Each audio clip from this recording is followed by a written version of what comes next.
got a bit of a surprise plan for you all, so I hope we all enjoy.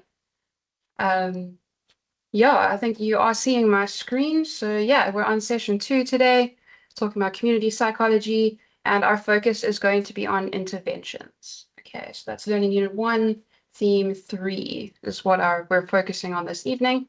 So it's obviously quite a vital part of community psychology, and almost everything that community psychologists do is centered around interventions and this idea of an intervention. So we're going to nail down what that is this evening, and engage with a really poignant example as well. Okay. Cool. So if we're all ready, unless anyone are there any questions or anything anyone needs to ask me before we begin?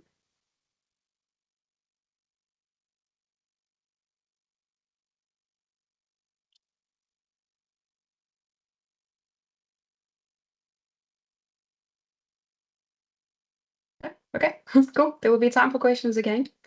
Okay, so yeah, on the agenda this evening, welcome. We are in the introduction. I'll then move on to really just briefly chat about the definition of interventions and what they look like in the psychology space. And then we will look at an example, and I have a very special guest speaker who's going to join us, and yeah, chat to you guys about some experience that she has. And then we will have discussion and questions around that. So stay tuned for that. Okay, awesome. Okay, so intervention, right? So the definition of the word intervention in general, obviously, and this is a general understanding, I think, that everyone would have of the word, and the APA agrees, this is their definition, is a term used generally to refer to an action taken to improve a situation, okay, or to bring about change. And yes, its meaning really does vary depending on the context. Whether you're talking about a medical context, a social context, a psychological, mental health context. And as we know, community psychology kind of melds those things all together. And so, yes, that is what we're going to be looking at, how these puzzle pieces fit together this evening. Okay, so if we just structure that a little bit more into the psychological realm, so a psychological intervention is generally understood as some sort of structured efforts or a plan to help an individual or a group facing some sort of psychological, emotional, behavioral challenges, all right? And so just when you speak about a psychological intervention, that can really mean anything. It can mean something on an individual level. So like implementing, let's say, a rehab regimen for someone who has substance abuse issues, or an admission to a psychiatric hospital for someone having a psychotic episode, for instance. That's a psychological intervention. It's a plan, a structured plan, that, very clearly addresses a problem and has an outcome, or hopefully achieves the desired outcome.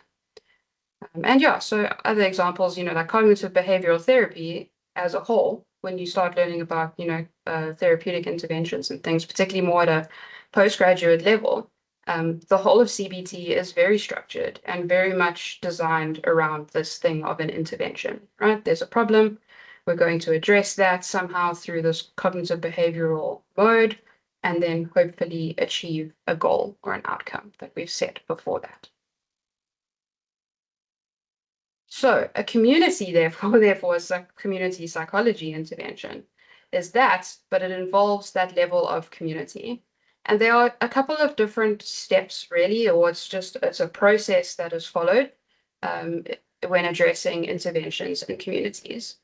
Okay, so first of all, obviously, we need to identify a problem. And usually, it becomes obvious, or researchers find a problem, or it's some kind of public health problem that already exists. So like, for instance, we're going to be talking a lot about HIV and AIDS this evening.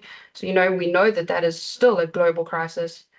And so therefore, a problem has been identified. Okay, and then the next important thing when you're speaking about it on a community level is to identify the level of intervention that is needed to address this problem. Okay, and so when we talk about levels of intervention, this is really speaking about that level of interaction that is needed. So is it an individual level interaction? Are you appealing to individuals, let's say, to come and take part in some sort of program, to improve their skills or improve their health in some way? That's an individual level. Is it something at a community level? So are you needing to intervene in, say, processes that are happening at a community level? So let's say that a local, I don't know, a random example, a local like church has started to implement some problematic, I don't know, like practices in a community, and it's leading to, problems in the community. It's leading to psychological issues, maybe anything like that. And then so you need to implement some sort of intervention that supports the community to uplift the community in that situation. Um, so you're not addressing individuals at that level, you're addressing the problem that's affecting the community. Another example of that is a lot of the time sort of, psychoeducation programs that go around, when people go into communities and try to address issues around anything to do with psychological health, but usually, mental health and wellness, trying to attack stigma issues. That's a community level intervention. A question in the chat. Do the levels of intervention relate to the levels of promotion of mental health? Yes, so they're very much related to that, if not interchangeable, at this stage, talking about community intervention. Yeah, so very similar. And, just community psych doesn't always focus itself on promoting mental health. There can be other issues that are tackled, and particularly psychological issues around certain public health crises, like the example we're going to use tonight. So very closely related, and the same idea behind those two things, but yeah, not necessarily exactly the same names, if that makes sense.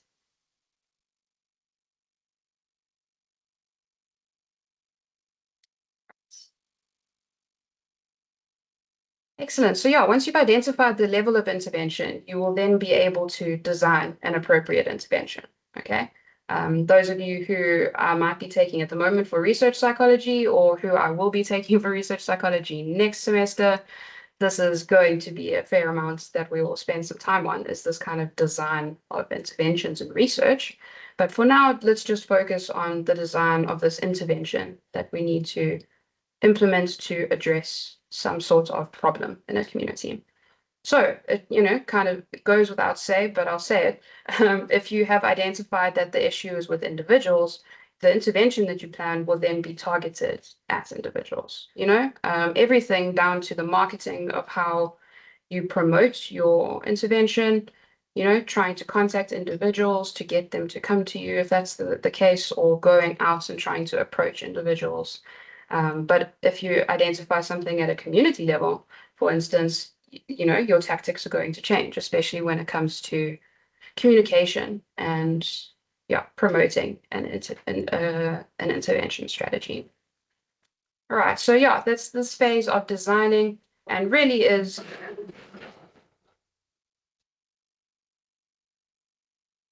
dependent on the context of the situation. There aren't really hard and fast rules for how to design an intervention. It really comes down to the needs of that intervention.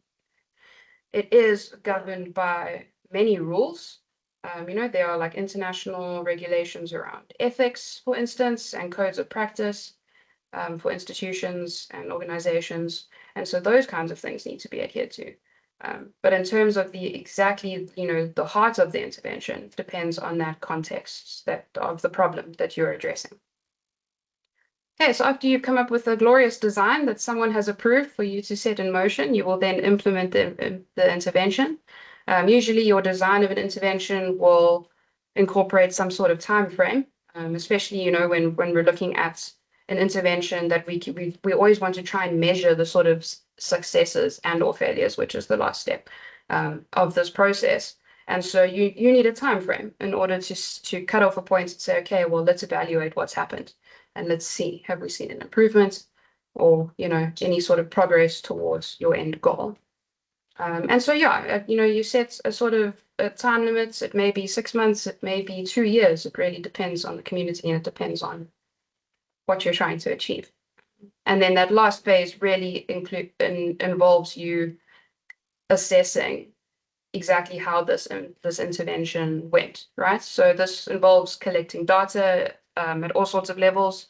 It could be interviewing or having focus group discussions with the participants in your intervention. So those individuals that did take part in it at some point when they were being addressed. Yeah, there may be different types of quantitative data available depending on what you're doing. Yeah, like if you're measuring rates of, disease infection in an area, that's something that's quantifiable and that you can collect data on, that you'd be able to compare and see, oh, has this had an improvement since before we did the intervention? Okay. So that's really generally the design of all community intervention, the overall research type design of community interventions, right? We identify a problem, we assess that problem, gain some sort of understanding, and there's data around that then informs our decision of what intervention is going to take place. And then we do another assessment afterwards to see what was successful and, therefore, leads to change and should happen on a larger scale, perhaps, or just continue to happen, or perhaps what didn't work and what needs to be worked on and improved to try and help the situation at hand. Okay, are there any questions on this process of community intervention?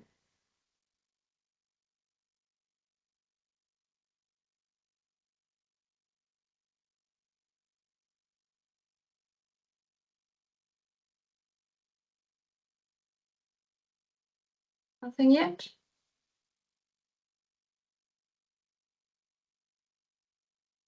Okay.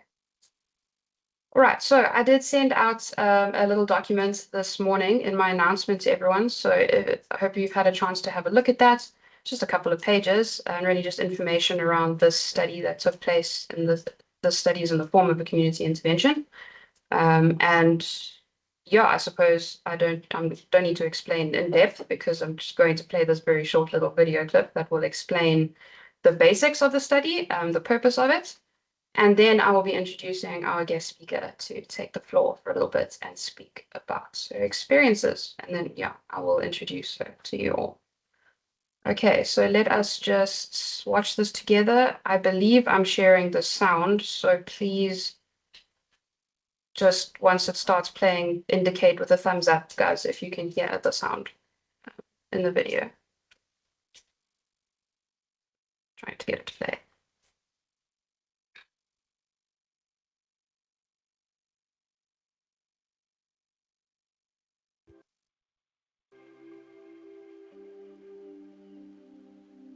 Okay, is it working? South Africa remains one of the countries most profoundly affected by the HIV epidemic. In 2021, 7.5 million South Africans were living with HIV, with 51,000 AIDS-related deaths that year alone. An NIHR-funded study led by Professor Nuala McGrath, working in collaboration with Professor Hedy van Rooyen, Professor Van Heerden, and the team at the Human Sciences Research Council, the Igugulethu, or Our Treasure study, aims to address the challenges of HIV testing and treatment, particularly among couples. Many struggle to share their HIV status without support, and this can hinder effective treatment and prevention. Couples-based HIV counseling and testing, CHCT, is a proven strategy to reduce the risk of HIV transmission between partners, but uptake of CHCT is low. Through CHCT, each partner can know their current HIV status and learn their partner's HIV status, and this provides a platform for the couple to face the future together, making plans and supporting each other. Taking a novel approach, the Igugulethu study not only offered couples HIV testing to all couples enrolled, but it also offered screening for other health conditions such as sexually transmitted infections, diabetes, and cardiovascular health checks. First half-day session was a mixed gender group session providing health education. The group was split into single gender subgroups to discuss sexual health and HIV awareness within these single gender groups. Members of the community living with HIV or recently tested HIV negative shared their personal stories of HIV testing within relationships. The second half-day session was a single gender group session focused on couples' dynamics, communication skills, and reproductive health issues. Each couple was then offered up to 4 couples counseling sessions, with the primary goal of supporting the couple to explore the benefits and barriers to HIV testing for their specific situation. 218 couples were recruited for the study, and 122, making up 56%, chose to undergo CHTC. 100% of those who underwent CHTC participated in the broader health screening. 6 out of every 10 couples had HIV within their relationship. The Equal study improved an existing intervention and succeeded in significantly increasing even further the proportion of couples taking up CHTC for the first time, critically in a setting where men are living with HIV and some partners find it difficult to share their HIV status with their partner without support. So nakwi-group session senza kwaba lula ukuthi sina sikwazi sihambe so-check-a ngoba vele into eyayivele isemqondweni wethu, kodwa kwasisiza kakhulu ukuthi kungabi nzima emva kokuba sesikhulume nekhansela ne-group session.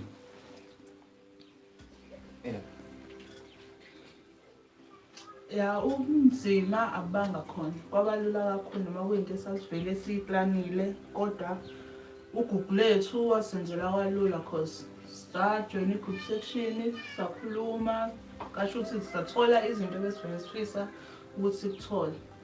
Yonke into sayithola la eduzane ngaphandle kokukhokha imali. So namanje sisajabule, yonke into right, so ngema-4 years wethu.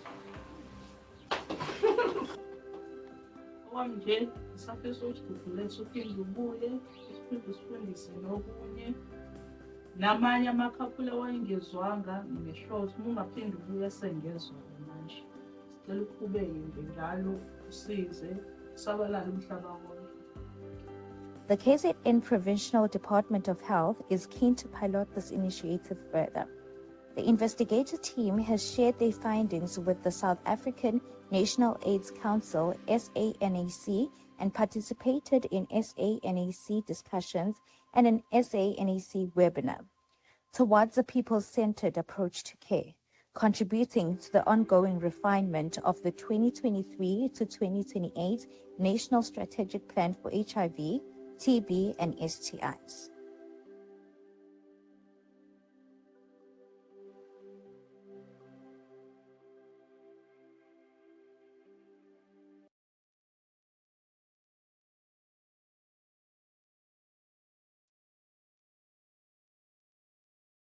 Okay, everyone. So cool. Hopefully everyone at least has a nice working understanding of what went on there. Although our lovely guest speaker this evening, Lily Flax-Nel, is here to give us some time and to speak about her involvement in this study and her knowledge on it when she worked for the HSRC. She is currently lecturing at Rhodes University, so very privileged to have her spend some time with us this evening. And yeah, I think if you have, so please feel free to ask any questions that come up. Really, yeah, the idea is to have a discussion, and yeah, you can pick her brain for any of any information happening, any information you may be curious about around the study or just studies like this in general and how they come to be in South Africa. Okay, so without further ado, over to you, Noel. Hi, everyone. Darren, are you muted? Sorry for the echo.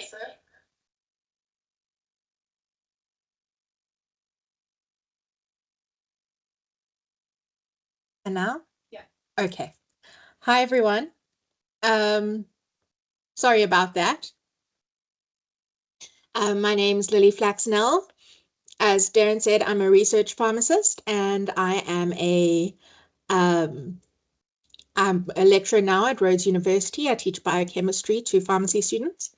It's lovely to be with you here today.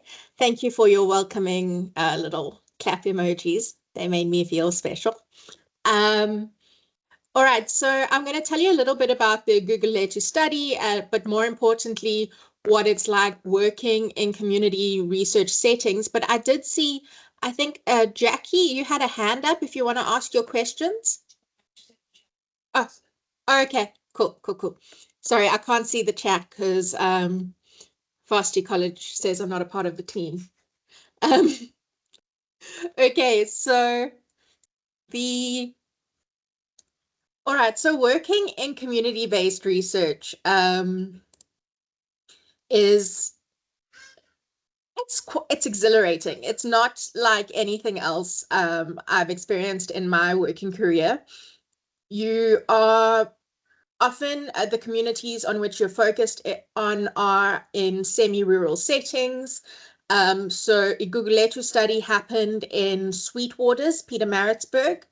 I'm not sure if any of you are familiar with Sweetwaters or the Vulundlela area, but it's so Vulundlela is a larger area just outside of Pietermaritzburg, the start of which is Sweetwaters, which is a township area just outside of the city.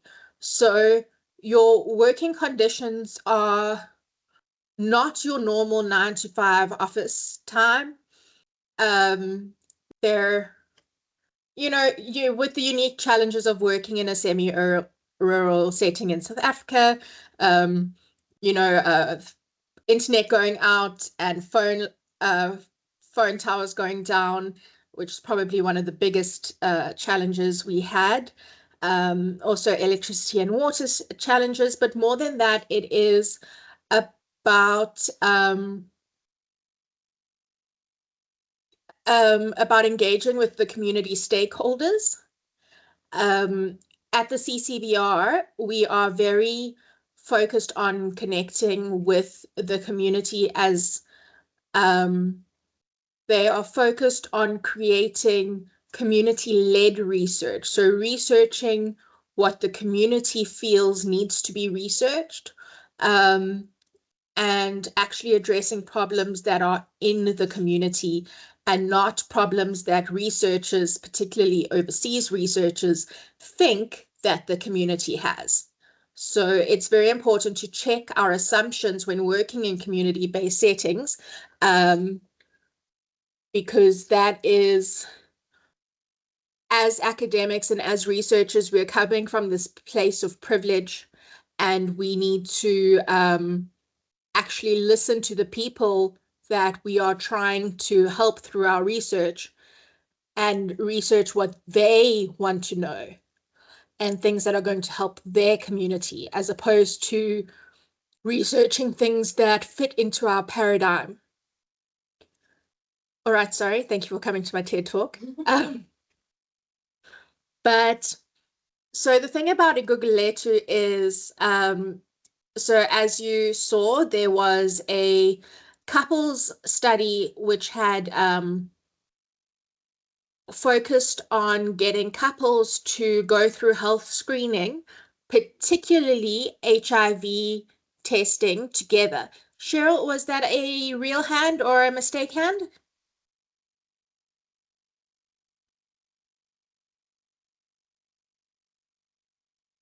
Oh, Cheryl, you're leaving me hanging. Okay, I'm going to go on. Mistake. Okay. All right, thanks. So, all right, so then talking about the Guguletu study. Sorry, I got a little bit, my brain had to catch up to itself. We had a community-based intervention focused on getting couples to screen together. And I hope that you can see why I'm presenting this to you in a psychology class. There are very many barriers to health screening in general, access barriers and psychological barriers. People sometimes just don't want to know what could be wrong with them. And particularly around HIV, where there is a lot of stigma. And I'm not sure if you're aware, but KZN has the highest rates of HIV in the country, particularly if you look at the epidemiological mappings. Sweetwater is one of the higher prevalence areas within KZN, which is already a hotspot. So given these high rates of HIV, another concern with couples particularly is that one person in the couple may be infected and not know, and unknowingly pass it to their partner, or they might be have HIV but be scared to talk to their partners about it and scared to negotiate things like condom use or stigma around such. But we know that once you're on antiretroviral therapy and your viral load is suppressed, you cannot transmit HIV to your partner. So there is the need to get people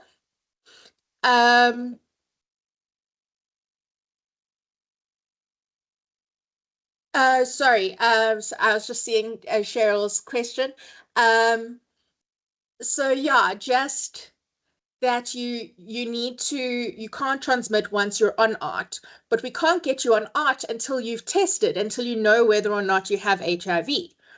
And there's this other layer besides the psychological barriers and stigma towards testing. There is also access. You have to go to a clinic. In the clinic, you then get tested, and assuming that you're all either South African or have lived in South Africa, you are aware of what lines at clinics are like and what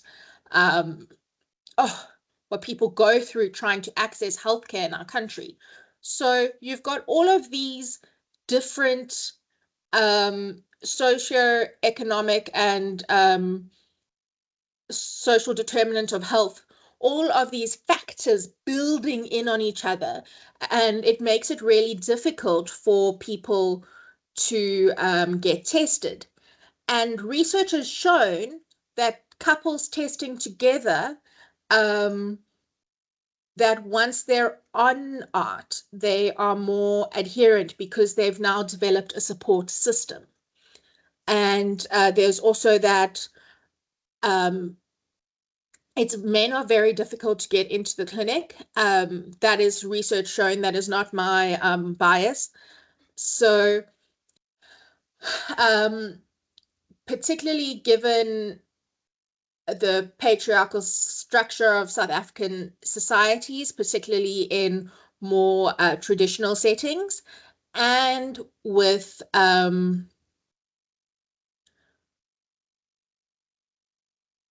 so with that, and also with the men being seen as the breadwinner and leaving the home more, that a lot of it's very difficult to get them into the clinic, particularly and with a lot of stigma about the clinic being a woman's space. So couples testing is also designed to try get men into the clinic, and this is a heterosexual. The study was done with heterosexual couples, which has its own problems, but as you research questions have to be narrowed down. So this study was focusing particularly on heterosexual couples to narrow down its scope so that it can weed out the answers it's really looking for. Future work can then be done on homosexual communities or mixed communities. But yeah, so this population for this particular study was narrowed, and couples had to be together for more than 6 months, which was actually quite a challenge. Because most research done in this kind of setting offers a small remuneration depending on the amount of time the participants spent the inconvenience they went through. So a study that has, we have a study in women that they had oral, vaginal, and anal swabs done. That is highly inconvenient, right? So they got reimbursed more. And then the expense, so what money was spent to maybe like on travel to get there, loss of income at work for being at a study visit, etc. Now, I know that there's a lot of issues with reimbursing participants being seen as undue influence. However, it is important that the participants don't incur costs when participating in research. So there is a lot of discussion as to how much one should reimburse and how one should reimburse research participants. So this particular study had 80 Rand reimbursement for the first visit, which is not a lot of money.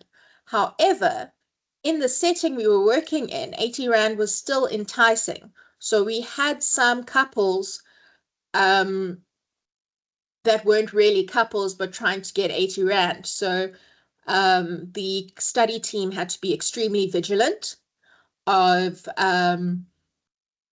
when couples enrolled. So the screening visit happened separately. There was one member of the couple with a or gender matched counselor. So the female, the woman in the couple would be interviewed by a woman. The male in the couple would be interviewed by a man. Obviously, given that these are cisgendered heterosexual couples. And so they had to be quite clever and had to ask questions like, how long have you guys been together? And, you know, the guy says, no, we've been together for 6 months. And the girl says, we've been together for 2 years. And then you can kind of figure out that this isn't a real couple. But these are the small challenges you don't necessarily think of when you're designing a study in the community or designing an intervention to be rolled out. So it's really important when you are rolling out a community-based intervention that you have these small pilot studies so you can learn the ins and outs of what to expect, and pilots in many different communities. So this study was just done in Sweetwaters, right? It was just looking in KZN, rural community, Sweetwaters in particular. But if we wanted to roll this out countrywide, we'd have to do small pilots all over the country to see what needed to be adapted for different communities. For example, we are in KZN, and in Sweetwaters, these were largely Zulu-speaking population, and so we had most of the scripts and the questions and the counseling sessions were all done in Zulu. But what if you're now in the Eastern Cape? Everything would need to be done in Xhosa, and then do things actually translate the way you think they're going to? You know, you work to translate it into language one, but then moving to a different settings, things might not translate culturally, and all of that work has to be redone.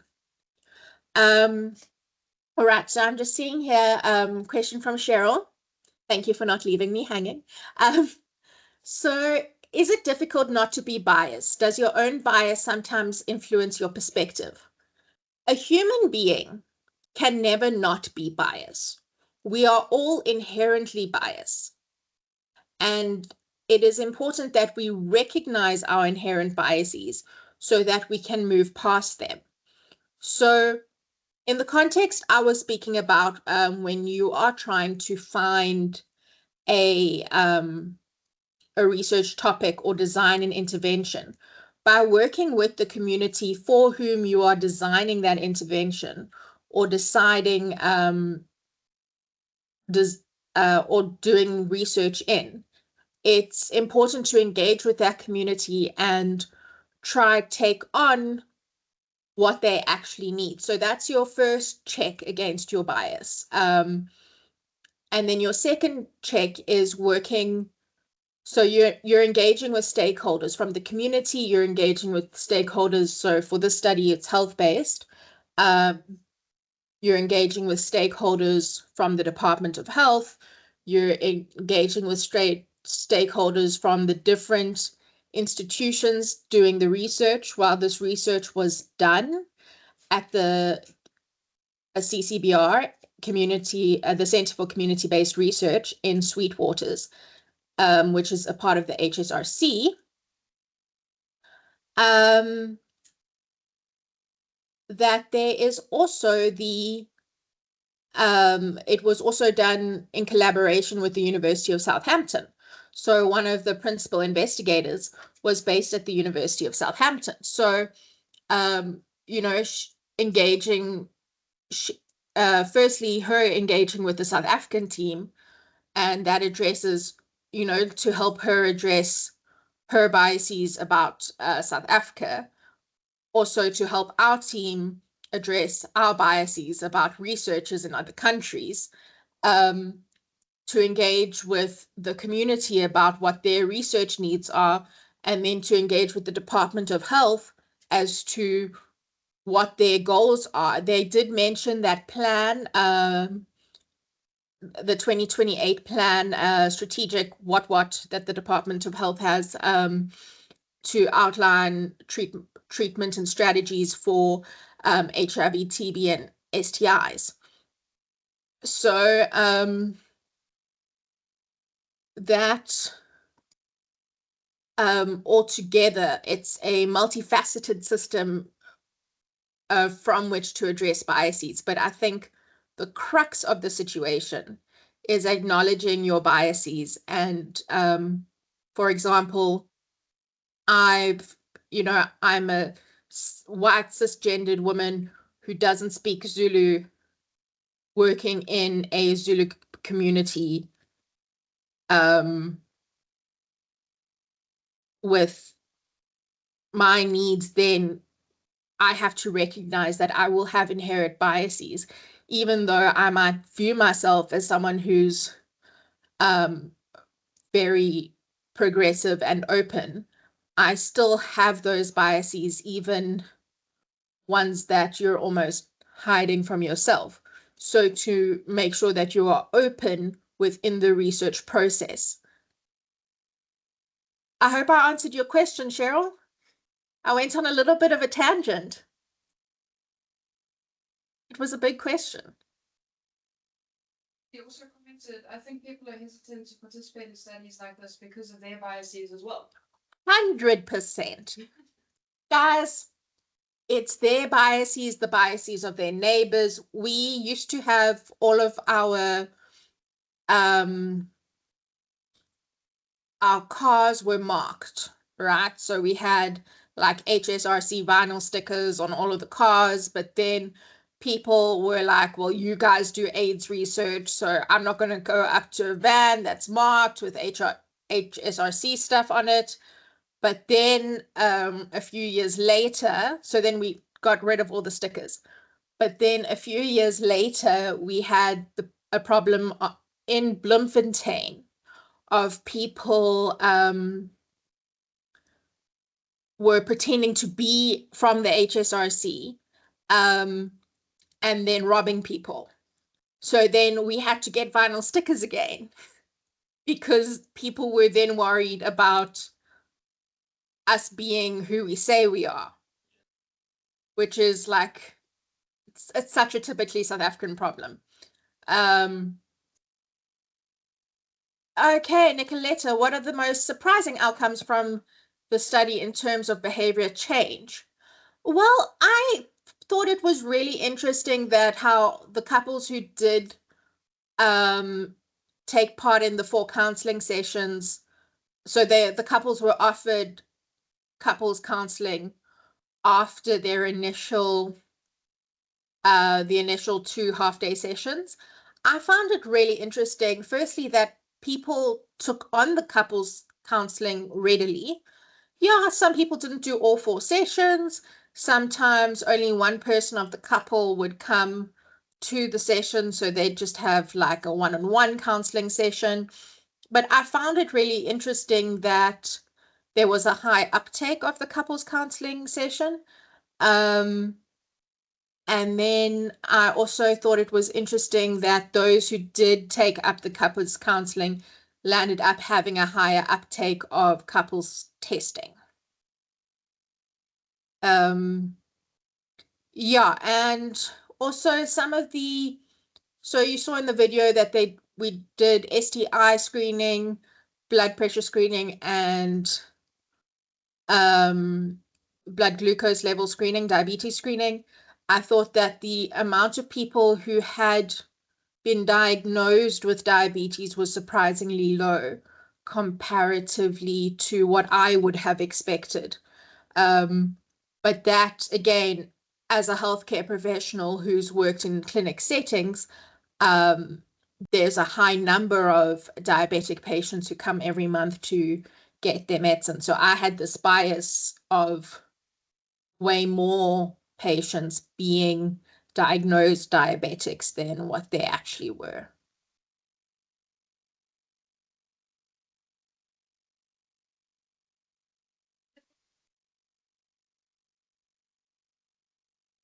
Yes, they involve family planning and sexual reproductive health matters in general, not just HIV. Discussions around HIV. It was a broader spectrum around health issues, particularly sexual reproductive health, with an emphasis on HIV. I hope that makes sense. Any more questions for me?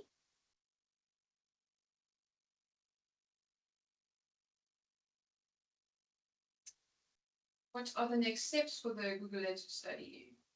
So it's really interesting. From Jackie, it is very interesting because of the funding changes with the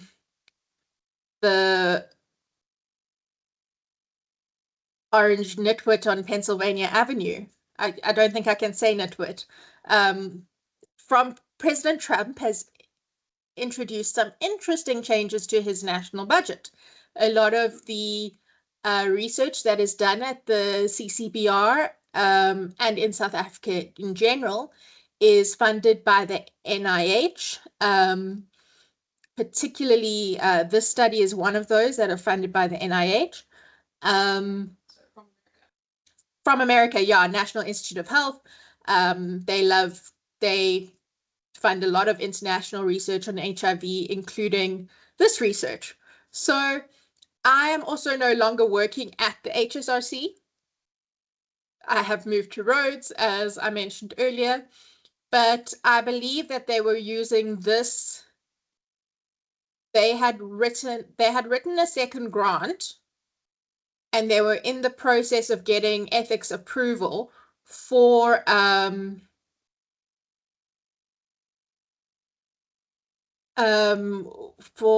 children. Oh, sorry, I got distracted by Lorato's questions coming up on my screen. Yeah, so they did do an ethics application for Igugulet 2, and it was a more refined intervention. So that's how intervention studies are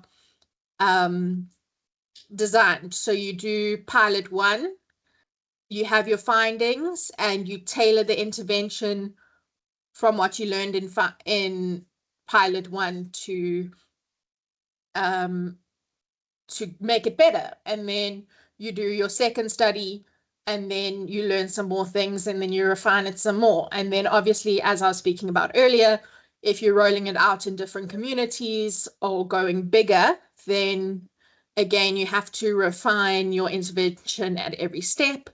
And you also have intra-intervention refinements. So during your intervention, you might find something's not working. For example, the fake couples I mentioned earlier, which if you reflect on it, is quite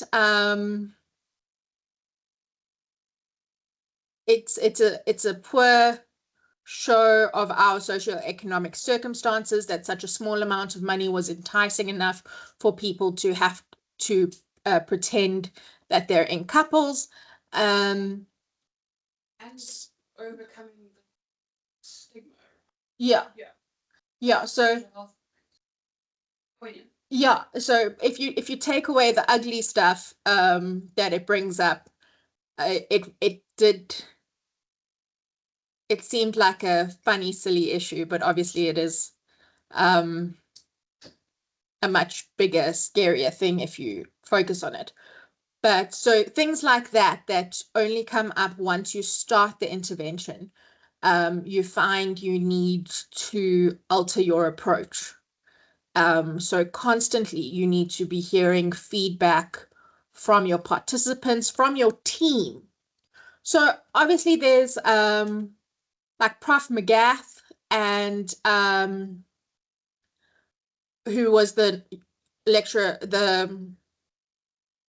the lead researcher from University of Southampton, and Professor Van Heerden, who is the lead researcher at the CCBR. And they are making all these high-level decisions, designing studies, but they're not the people in the community going out in vans every day and actually talking to people.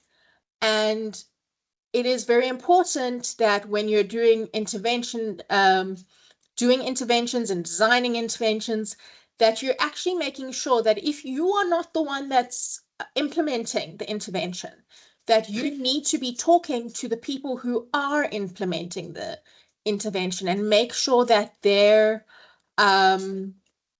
experience is being taken into account and the intervention adjusted accordingly. Especially because like things like this study are very sensitive. You're talking about sex, you're talking about HIV. These are not things that a researcher, like these are not study visits that sorry, my dog's sneezing. These are not study visits that a principal investigator could sit in and watch, for example. Which you might find in a study that was based on something less sensitive. For example, like a blood pressure study, you might get the participants' permission for the principal investigator to monitor a few study visits. But this, you can't do that with this. Lorato, did you find that more or less were interested in having children or not from their status outcomes? No, I don't know that information, and I'm not sure it's a question that was asked from this research. But there was a follow-up study to that's called Simunye, Simunye, and they focused on doing a very similar couples-based intervention for couples where one or more members of the couple were HIV positive and on ART and helping with ART adherence. And a part of that study was looking at at safe conception and designing interventions to help couples who were aware of their HIV status to conceive safely, not spreading the virus between themselves or to their unborn child. Do community leaders play yeah, huge role. Community leaders play an enormous role in these studies. So nothing happens without the CAB. So the CAB is the Community Advisory Board. They every research idea gets run through CAB, and CAB either gives support or they give their intervention or their take on what would make a better research topic. We also have a youth CAB, so a CAB made up of people under 18. And their comments to this, these studies, Iguleta and Simunier, which focus on heterosexual couples, was what about homosexual couples? Which is why I mentioned that in the beginning about the fact that researchers do narrow their questions. And as a member of the LGBT community, sometimes it tastes a bit bad to me, but you have to remember academically why the research question has to be narrowed. If you're asking too many questions and you're getting too many answers, you don't know what's the answer to which question. So that's number one. And CAB is made up of community leaders. It's made up of church leaders and people within the communities, often community elders. So they make a huge contribution. And then also like at community events, the outreach team presents whatever study we're doing to the community at large for recruitment purposes. And if you don't have the buy-in from leaders, firstly, you won't get that opportunity to talk to the community. But the community, especially in Sweetwaters, if the community leadership is against something, the community doesn't partake in that. So especially with the traditional leaders, our outreach team works very closely with them. And Darren's telling me I'm talking too much, so now it's time to wrap up. Are there any more questions for me?